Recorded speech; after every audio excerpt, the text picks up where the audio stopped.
Assalamu alaikum to all. I am GQ mathematician and MS scholar, lecturer mathematics at Benazir Bhutto Shahid University of Technology and Skill Development Khairpur. मैं आज आपके पास एक paper आपके साथ share करने वाला हूं जो कि मैंने बनाया था फाउंडेशन सेमेस्टर के बच्चों के लिए, उनको असेस करने के लिए। तो ये बच्चों का भी इसरार था कि हमें पेपर जो है शेयर करें ताकि हम इसकी और जो है हमारा फर्स्ट सेमेस्टर है इसकी भी तैयारी कर सकें और यही क्वेश्चंस हम जो है अच्छे से समझ सकें, कॉन्सेप्ट क्लियर हो जाए। और सभी मेरे इस चैनल के जो व्यूअर्स हैं उनके लिए भी ये वीडियो फ़ायदेमंद साबित होगी, क्योंकि इसमें मैंने काफ़ी इजी क्वेश्चंस भी डाले हैं, कुछ ट्रिकी क्वेश्चंस भी डाले हैं जो कि आपके कॉम्पिटिटिव एग्ज़ाम्स एसटीएस और एसपीएससी वगैरह की टेस्ट में आते रहते हैं। तो मैथमेटिक्स का पेपर है और इसमें आपका मैथमेटिक्स का पोर्शन जो है आपका कवर हो जाएगा। तो चलते हैं अपनी वीडियो की जानिब। सो यहाँ पे हमारे पास क्वेश्चन 1 है, the number of digits in decimal system is. तो आपने नंबर सिस्टम पढ़े हैं, जो उसमें पहला सिस्टम होता था बाइनरी। बाइनरी यानी बाय मीन्स दो, यानी ऐसा सिस्टम जिसमें जो है दो डिजिट्स के ऊपर जो मुश्तमिल हो, दो डिजिट्स से जो है सारे नंबर बनाए जाएं, उसको हम कहते हैं बाइनरी सिस्टम। उसके बाद हमारा आता है 5 बेस यानी पेंटा बेस 5। उसके बाद हमारा होता है ऑक्टल सिस्टम। अच्छा, यहाँ पे और बात बता दूँ कि बाइनरी सिस्टम में हमारे डिजिट्स जो होते हैं 0 and 1, and Paintal system base 5 में 0 1 2 3 4 तक, 0 से लेके 4 तक। और बेस 8 में हमारे डिजिट्स होते हैं 0 से लेके 7 तक। एंड आखिरी हमारा जो सिस्टम इस क्वेश्चन में भी दिया गया है, बेस 10 सिस्टम या डेसिमल सिस्टम, उसमें बेस 10 यानी नाम से ही पता चल रहा है कि इसमें 10 डिजिट्स होते हैं 0 से लेके 9 तक। हमारे जो भी ऑर्डिनरी सिस्टम होता है, ऑर्डिनरी जो हम नंबर्स पढ़ते हैं, जो है हम क्लास 1 से लेके पढ़ते आ रहे हैं, वो सभी नंबर्स वो डेसिमल नंबर सिस्टम से ही होते हैं। वो हम नंबर जो है बचपन से पढ़ते आ रहे हैं। ऑर्डिनरी नंबर सिस्टम वो डेसिमल सिस्टम है और उसमें नंबर ऑफ़ डिजिट्स कितने हैं? नंबर ऑफ़ डिजिट्स उसमें 10 है।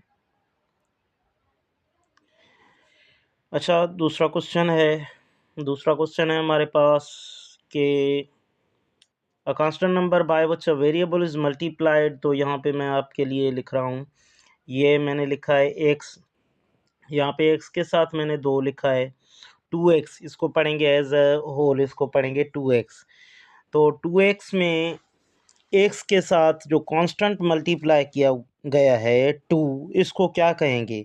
इसको इसका कोएफ़िशिएंट कहेंगे। तो ऐसा कांस्टेंट नंबर जो आपके वेरिएबल के साथ मल्टीप्लाई किया हुआ अलजेब्रिक एक्सप्रेशन में, उसको हम कोएफ़िशिएंट कहते हैं। तो ये आपका कोएफ़िशिएंट ऑप्शन करेक्ट होगा।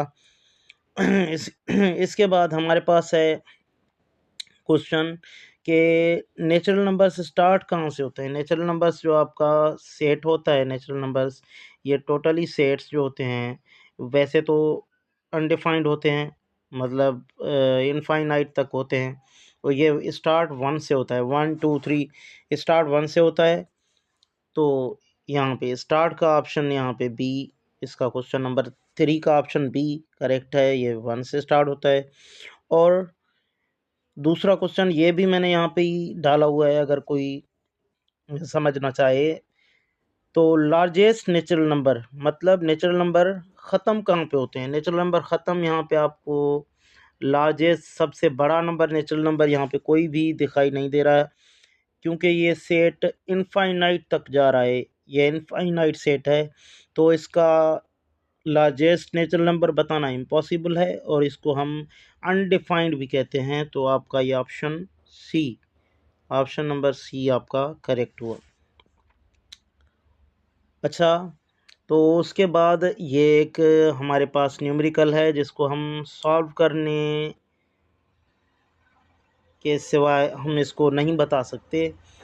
तो हमारा है 180 का स्क्वायर रूट किसके इक्वल होगा। तो 180 का आप स्क्वायर रूट निकालने के लिए इसके क्या करते हैं, फैक्टर्स। 180 के करते हैं फैक्टर्स, 180 के फैक्टर्स करते हैं। दो की टेबल लगी 2 की, तो 9 टाइम 18 एंड 0 ये 90 टाइम्स, और 2 की फिर से टेबल लगेगी, तो ये 9 पे लगेगी 4 टाइम। 2 इज़ 8 एंड 1 बचेगा, 1 यहाँ पे 0 के साथ चला जाएगा, 10 हो जाएंगे। तो 10 पे 10 पे 5 टाइम 2 इज़ 10, ये 45 टाइम्स। और 45 पे फिर से आपकी 3 की टेबल लगेगी, 3 की, तो 4 पे 1 टाइम्स 3 इज़ 3 एंड 1 यहाँ पे 5 के साथ चला जाएगा। 15 पे 5 टाइम 3 इज़ 15, और फिर से आपकी 3 की टेबल लगेगी, 5 टाइम 3 इज़ 15, तो और 5 पे 5 की लगेगी 1 टाइम 5 इज़ 5।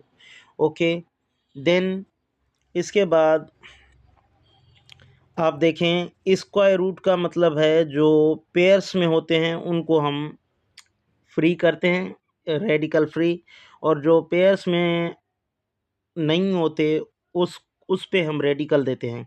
तो ये 2 भी आपका रेडिकल से बाहर निकल आया, तो इसको आप लिखेंगे, यहाँ पे मैं लिख रहा हूँ 2 मल्टीप्लाई, ये 3 भी आपका पेयर में है, ये निकल आया रेडिकल फ्री, और मल्टीप्लाई होगा यानी 5 ये आपका अकेला सिंगल है, तो इसको हम 5 को रेडिकल के अंदर ही रहने देते हैं। तो ये आपके पास 2 टाइम 3 इज़ 6 रेडिकल 5, तो यहाँ पे 6 रेडिकल 5 आपका आंसर इसी क्वेश्चन में यहाँ पे दिया गया है। 6 रेडिकल 5 जो आपका ऑप्शन है वो आपका करेक्ट होगा। 6 रेडिकल 5 आपका ऑप्शन नंबर सी, आपका option number C, sorry, option number C यहाँ पे करेक्ट हुआ। इसके बाद मैं थोड़ा यहाँ पे इरेज कर दूँ, ये 6 रेडिकल 5 ये आपका होगा। उसके बाद x plus 5 equal to 5 is true for, x plus 5 equal to 5 ये किसके लिए ट्रू होगा। वैसे भी आप देखें कि 5 के साथ क्या जोड़ करें, क्या ऐड करें कि हमारा 5 आए, 5 के साथ हम 0 ऐड करें तो 5 आएगा। तो ये वैसे भी बहुत इजी है, अगर आप वैसे इसका निकालना चाहें तो x प्लस 5 इक्वल टू 5, तो ये 5 यहाँ पे प्लस का है, इसको उस साइड लेके जाएंगे तो माइनस का बन जाएगा। 5 माइनस 5 इक्वल टू 0, यानी x इक्वल टू 0, तो यहाँ पे x आपका 0 होगा। ओके, 0 आपका ऑप्शन करेक्ट। इसके बाद हमारा the sentence 1 minus 5 equal to 4 is a true sentence और फॉल्स और sometimes true, all of these, ये ऑप्शंस दिए गए हैं। तो भाई आपको समझना चाहिए कि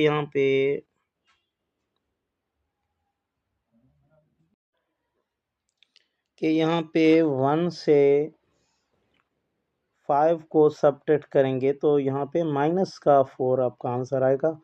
सो यहाँ पे माइनस का 4 नहीं है, इक्वल टू 4 है, तो ये आपका फॉल्स बन जाएगा। तो ये सेंटेंस आपका फॉल्स बनेगा। सो एंड उसके बाद the sentence 1 minus x is less than 4 is true, false, sometimes true, none of these. तो बच्चों यहाँ पे 1 माइनस एक्स, अब एक्स जो है वेरिएबल है, वेरिएबल ऐसे जिस भी सेंटेंस में आ जाए, जिस इक्वेशन में आ जाए या जिस सेंटेंस में आ जाए, तो वो क्लोज सेंटेंस होता है। अच्छा, ओपन सेंटेंस होता है। तो यहाँ पे आपके पास सेंटेंस के दो किस्म होते हैं, एक ओपन ओपन एंड दूसरा क्लोज। ओके, ये दूसरा आपके पास होता है क्लोज। ओपन जो होता है, ओपन में वेरिएबल यूज़ होता है, तो उसको आप ट्रू या फॉल्स नहीं कह सकते।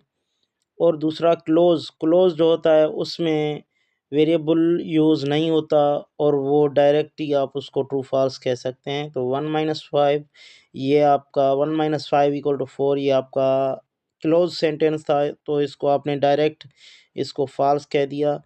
लेकिन 1 - x लेस देन 4 यहाँ पे वेरिएबल आ गया है, तो आप इसको डायरेक्ट ट्रू फॉल्स नहीं कह सकते, तो इसको आप कहेंगे कि ये ट्रू भी नहीं है, फॉल्स भी नहीं है।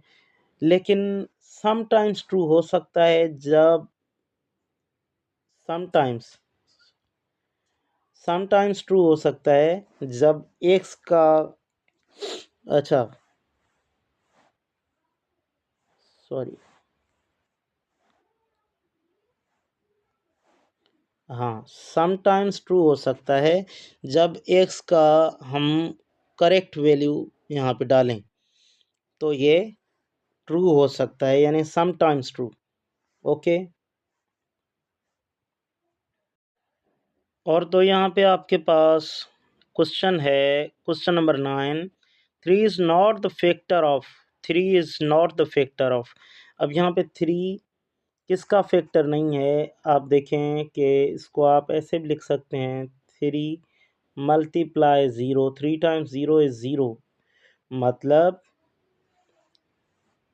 इसको मैं 0 को 3 टाइम्स 0 इक्वल टू 0, मतलब ये 0 भी आ रहा है, यानी 0 का 3 फैक्टर है।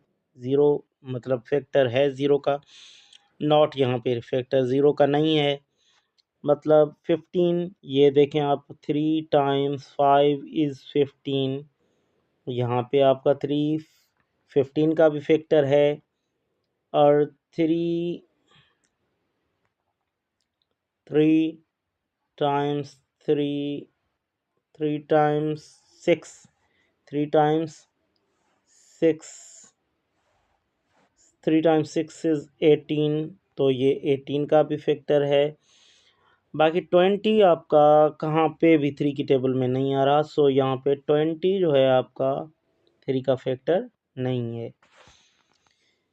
उसके बाद आपके पास आ गया है, मैंने लिखा है इसीलिए कि काफ़ी बच्चे कंफ्यूज हो जाए कि भाई 0 भी तो नहीं आ रहा है, लेकिन 0 आ रहा है। 0 किसी को भी आप किसी को भी नंबर को आप 0 से मल्टीप्लाई करें तो 0 उसका मल्टीपल हो जाएगा, लेकिन 0 किसी का डिवाइज़र नहीं होता। हाँ, ये बात है कि 0 किसी का डिवाइज़र नहीं होता, लेकिन 0 मल्टीपल होता है। 0 हर नंबर की मल्टीपल है, लेकिन 0 किसी का भी डिवाइज़र नहीं है। अच्छा, यहाँ पे every even number is divisible by, her even number को 2 डिवाइड करता है। ये बचपन में आप सीखते आ रहे हैं। इवन नंबर की डेफिनेशन भी ये है कि ऐसा नंबर जो 2 से डिवाइड हो जाए। एंड उसके बाद question number 11, the number 1 is a factor of all numbers. ये भी आपने प्राइमरी क्लासेस में पढ़ा है कि 1 जो होता है वो सभी का फैक्टर होता है। जैसे 0 मैंने आपको बताया कि सभी की मल्टीपल होता है, 1 सभी का फैक्टर होता है। एंड √2 इज़ द नंबर, √2 √2 एक नंबर है, तो ये इंटीजर तो नहीं हो सकता। इंटीजर मतलब एक प्लस माइनस का हो, लेकिन मतलब पूरा नंबर हो, फ्रैक्शन नहीं हो, तो ये भी नहीं हो सकता। होल नंबर भी नहीं हो सकता, होल में सिर्फ प्लस वाले और आते हैं। और रेशनल नंबर तो इसका स्क्वायर रूट आप कैलकुलेटर पे निकाल के देखेंगे तो ये रिकरिंग नहीं आएगा, यानी ये रेशनल भी नहीं है। रेशनल तब होता है जब रिकरिंग आए। खैर है, वो तो बात है कि भले आपका नॉन टर्मिनेटिंग आए लेकिन उसके बावजूद आपका रिकरिंग आएगा तो आपका रेशनल बन जाएगा, नहीं तो वो आपका इरेशनल होगा। तो स्क्वायर रूट 2 आपका इरेशनल नंबर है। Okay, and square root 4 is a rational number. Square root 4 आपका निकल रहा है, देखें स्क्वायर रूट 4 आपका 2 के इक्वल आ रहा है और 2 आपका रेशनल नंबर है। 2 ना ही आपका कंपोजिट है, ना ही आपका 2 ऑड है, ना ही आपका 2 इरेशनल है, 2 आपका रेशनल नंबर है। Okay, the prime factorisation of 8। अच्छा, 8 की यहाँ पे देखें तो सबका आंसर 8 आ रहा है, लेकिन बच्चे यहाँ पे बड़ी भूल कर देते हैं। तो आप 8 की प्राइम फैक्टराइजेशन, ये जो फैक्टर निकालते हैं इसको ही कहते हैं प्राइम फैक्टराइजेशन। इसको असल में कहते हैं प्राइम फैक्टराइजेशन, लेकिन बच्चे इसका नाम एलसीएम के नाम से याद करते हैं। बच्चों, ये एलसीएम नहीं होती, ये आपकी प्राइम फैक्टराइजेशन होती है। प्राइम फैक्टराइजेशन 8 का निकाला, 8 को 2 की टेबल लगी तो ये 4 time 2 is 8, 2 time 2 is 4 and 2 time 2 is 1, 2 time 1 is 2, मतलब तो ये आपका आ गया 2 तो आपका ऑप्शन सी करेक्ट है।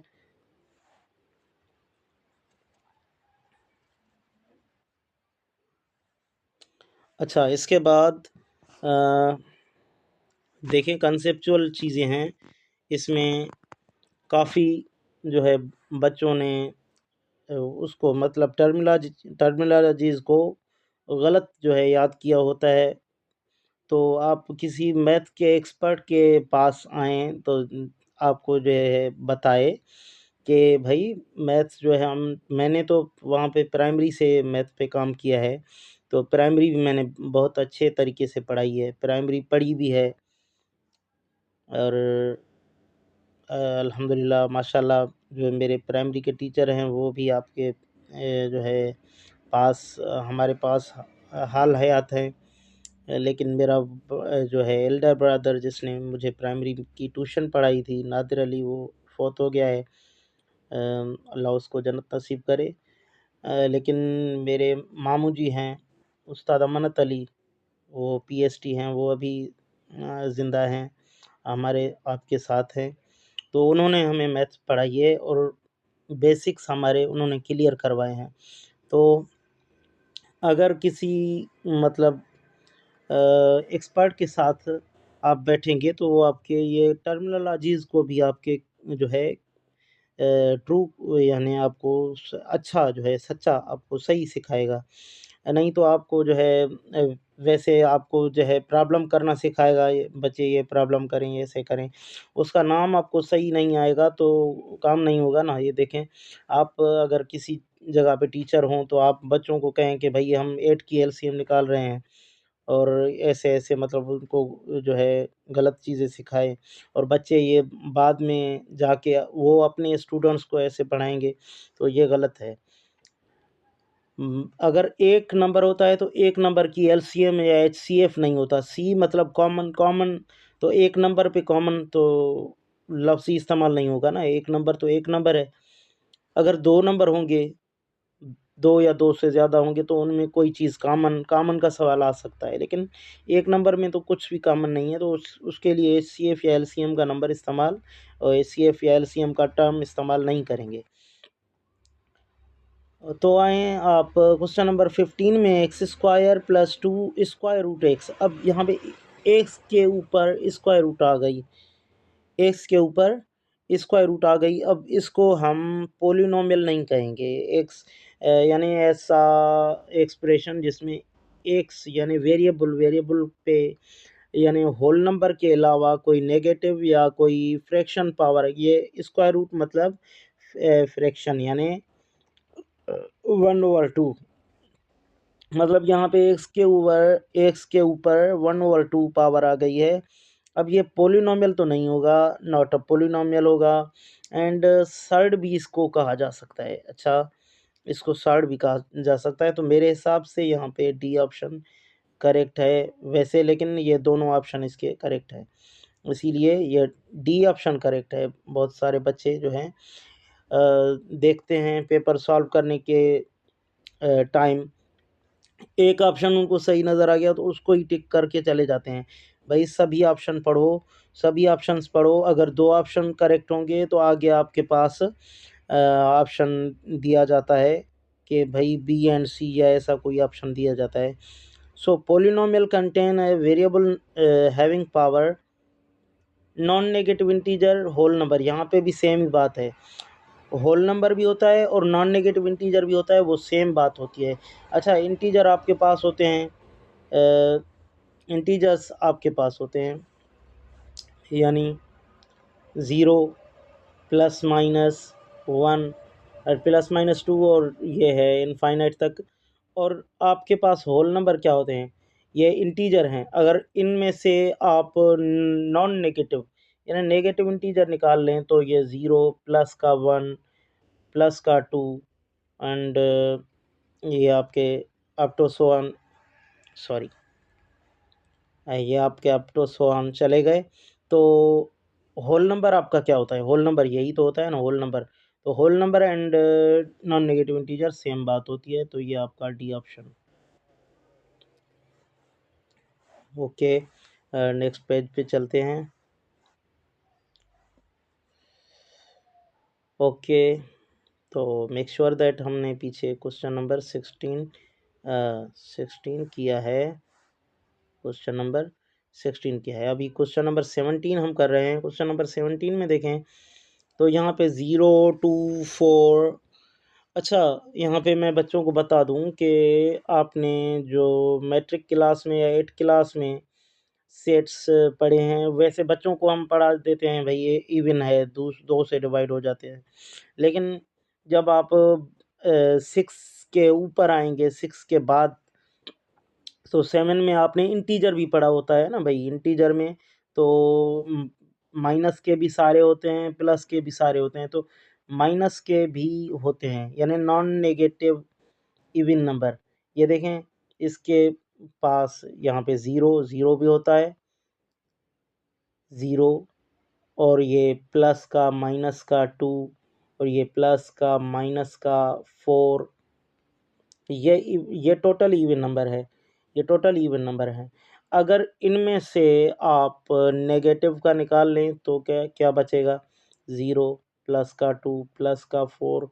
और ये भाई वही तो हमारे पास आ गया है, वही तो हमारे पास आ गया है, 0 2 4 और 4 से लेके इनफाइनाइट तक। तो ये आपका कौन सा सेट बनेगा, आप खुद बता सकते हैं कि नेगेटिव्स को हमने यहाँ से निकाल लिया है। वैसे ये टोटल इवन नंबर थे और उनमें से हमने नेगेटिव को निकाल लिया है, तो ये नॉन नेगेटिव इवन नंबर। तो यहाँ पे आपके पास अगर हम इवन नंबर कहते तो इवन नंबर की जगह ये सेट होता, लेकिन ये सेट नहीं है हमारे पास, ये सेट है, उसमें से नेगेटिव को निकाला हुआ है यानी non negative even number. Okay, question number 18 में है आपके पास, क्वेश्चन नंबर 18, क्वेश्चन नंबर 18। अच्छा, आपके लिए रेज भी करता चलूँ। क्वेश्चन नंबर 18 में डिग्री ऑफ पोलिनोमियल यहाँ पे आपके पास दी गई है। हर एक टर्म की आप अलहदा निकालें, एक्स क्यूब। अच्छा, हर एक टर्म की अलहदा निकालें, x cube y square 4x z square. अच्छा, 4x z square, 4x z square. And इसके साथ तीसरा टर्म है आपके पास, सॉरी, इसके साथ आपके पास है तीसरा टर्म है आपके पास 5x पावर 4। अब देखें, इनमें से सब की पावर निकालनी है और बाद में आपको जो है सोचना है, फैसला करना है, डिसाइड करना है कि कौन सा जो है बड़ा होता है सबसे। यहाँ पे 4 है, यहाँ पे ये दो चीज़ें मल्टीप्लाई की हुई हैं तो इनका पावर 8 होगा। एक्स जेड स्क्वायर, जेड का स्क्वायर है 2 और एक्स का 1 है, 2 एंड 1 ये 3, यहाँ पे 3 होता, यहाँ पे 4 होगा। यहाँ पे इसका 2 है, इसका 3 है, मल्टीप्लाई किए हुए हैं तो इनका पावर 8 होगा, 2 एंड 3। ये 5, तो यहाँ पे देखें 3 4 5, सबसे बड़ा कौन है 5, तो यहाँ पे आप कहेंगे कि इसकी डिग्री क्या है 5। ओके।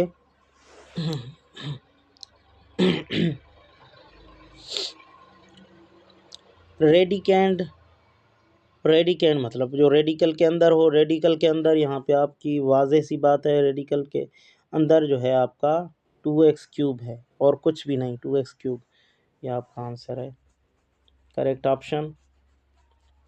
इसके बाद आप देखना चाहें कि यहाँ पे क्वेश्चन है इस 5th रूट ऑफ 32। अब 32 के आप फैक्टर्स जब निकालेंगे, यहाँ पे मैं निकाल नहीं रहा, यहाँ पे आपको बता रहा हूँ, जब आपके इसके फैक्टर निकालेंगे 2 टाइम्स 2 टाइम्स 2, ये यानी 5 टाइम्स टू आ जाएगा, का पावर होगा 2 पावर 5, और उसके ऊपर है हमारा 5th रूट यानी 1/5, तो 5 5 कैंसिल हो जाएगा, तो आपके पास आएगा 2, ये इसका आंसर है 2।